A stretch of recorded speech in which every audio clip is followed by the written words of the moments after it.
काँग्रेसचे विधान परिषदेतील गटनेते आमदार सतेज पाटील यांनी आज पत्रकारांशी संवाद साधताना स्थानिक स्वराज्य संस्थांच्या निवडणुकांबाबत भूमिका स्पष्ट केली। यावेळी बोलताना त्यांनी ज्या ठिकाणी शक्य आहे त्या ठिकाणी स्थानिक स्वराज्य संस्थांच्या निवडणुका स्वबळावर लढणार असल्याचं सांगितलं। यापूर्वी काँग्रेस आणि राष्ट्रवादी एकत्र असताना देखील अनेक महापालिका निवडणुका वेगवेगळ्या लढवल्या आहेत। त्यामुळे स्थानिक स्वराज्य संस्थांच्या निवडणुकीसाठी तिन्ही पक्षांची भूमिका अशीच आहे, जिथं शक्य होईल तिथं युती करणार असल्याचं त्यांनी स्पष्ट केलंय। प्रत्येकाला आपापला पक्ष वाढवण्याचा अधिकार आहे। वरिष्ठ नेते मंडळी आणि आम्ही एकत्र बसून धोरण ठरवू। कोल्हापुरात आमची युती व्हायला काही अडचण येणार नाही असंही त्यांनी सांगितलं। म्हणजे आता कोल्हापूरचा विचार केला तर इथं आमची युती व्हायला काही अडचण येईल असं मला वाटत नाही, आणि म्हणून जिथं शक्य होईल राज्यामध्ये तिथं आम्ही युती करू। जिथं शक्य नाही आहे तिथं आम्ही स्वतंत्र लढू। उद्या पोस्ट पोल अलायन्स देखील होऊ शकतो। प्रीपोल अलायन्स झाला नाही तर अनेक ठिकाणी झालेला आहे आपला पोस्ट पोल अलायन्स देखील। आणि स्थानिक स्वराज्य संस्थेत हजारो कार्यकर्ते इच्छुक असतात, आणि त्यामुळं विधानसभेला आपण बघितलं किती इच्छुक होते, आणि स्थानिक स्वराज्य संस्थेत तर जास्त असतात।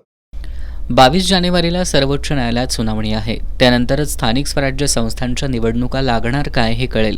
विधानसभा आणि महानगरपालिकेच्या निवडणुकीचा पॅटर्न वेगळा आहे।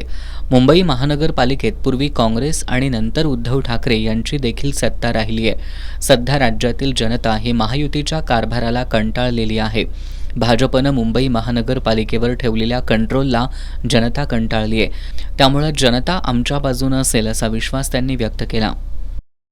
महानगरपालिकेमध्ये पूर्वी सुद्धा काँग्रेसचं प्राबल्य हे मुंबई महापालिकेमध्ये राहिलेलं आहे।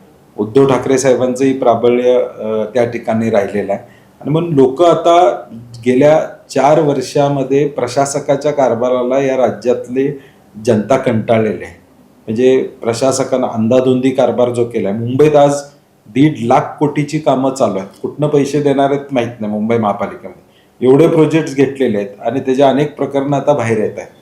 आणि म्हणून मला वाटते मुंबईतली जनता सुद्धा वैतागलेली आहे की गेल्या 3-4 वर्षामध्ये जो कंट्रोल भाजपनं ठेवला होता त्याला कंटाळून मॅन्डेट आमच्या बाजूने दिलं अशी आम्हाला खात्री आहे। सरकारच्या चांगल्या कामाला कोणी पाठिंबा देणार नाही असं होणार नाही, मात्र विरोधक म्हणून चुकीच्या कामावर बोट ठेवणं ही आमची जबाबदारी असते। अनेक मुद्दे आहेत ज्यावरून आम्ही सत्ताधाऱ्यांना धारेवर धरू असं त्यांनी सांगितलं। चुकीच्या कामाला मात्र चुकीच्या गोष्टीला त्याच्यावर बोट ठेवणं ही विरोधक म्हणून आमची जबाबदारी असते। आणि म्हणून एखादं चांगली गोष्ट झाली असेल, त्याची स्तुती झाली तर त्याच्याबद्दल फार चर्चा करण्याची आवश्यकता आहे असं मला वाटत नाही। मुळात भाजपची भूमिका महाराष्ट्राबद्दल काय आहे, भाजपचा मॅनिफेस्टो जो जाहीर केला होता त्याच्याबद्दल काय, लाडक्या बहिणीचं अनुदानच्या संदर्भातला विषय त्या ठिकाणी, 7.5 HP शेतकऱ्यांच्या वीज बिलामुळे आता आर्थिक बोजा पडला असं अर्थमंत्र्यांनी कालच जाहीर केलेला आहे। म्हणून हे सगळे मुद्दे आहेत ज्या मुद्द्यावर आम्ही एकमतानं त्यांना धारेवर धरू।